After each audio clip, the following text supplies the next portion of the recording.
Karong gabi una, pasingot na po datong tirada, magbasketball ta, para malingaw ta, kay ingani ramang yun atong mga tirada. Og mao ni atong vlog karon, magpasingot ta. Naana day ta diri sa lugar na atong dulaan, diri sa Pandan. Og mao day ni atong mga kauban. Mao day ni among boss among manager karon, si Buske. Mulantaw daw siya sa mong dula. Sa akong mga kauban, mao gyud ni ang pinakatabian, mubangka sa tanan, Nilnis iyang pangalan. Diri na naglibog si Buske kung asa sa moabay sa kontrabaho sa amoa. Kurom na dayon namo ni among kwarta para makadula na ta.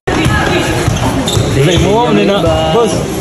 Og mao na ni gasugod na, lantawan na lang among mga tirada. Ali, maglingaw-lingaw ta. Kay usa po di ang basketball maghatag og kalipay sa tua. Makadagandagan, makapasingot, maka-exercise lang. Wala, sulbad na. Ingani ra man gyud atong gusto na mga mahitabo. Wala naman ta ni dula para magpasikat sa mga tawo. Ni dula ta para na lang sa ikamaayo sa atong kaugalingon ba. Sa atong mga kauban, mag-enjoy ta, magbanding ta, malingaw ta, og maka-exercise pag yun ta.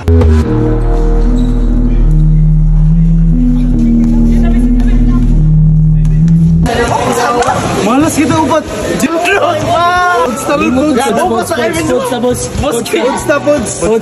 Pods. Dog me guys, tabla. MVP. Lagpas.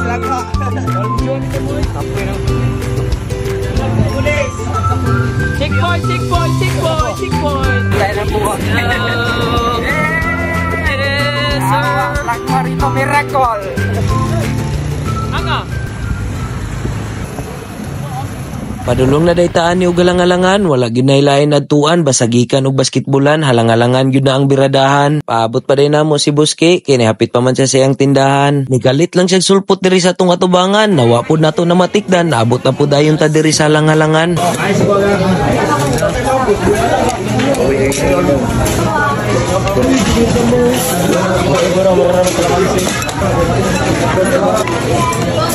Busquets. Best. Jom mesin sa din mo. Count.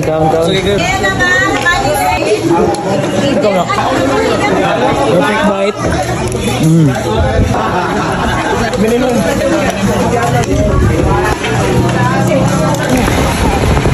Bye-bye, Buske. Bye-bye, Buske. Bye-bye. Lamat, Buske.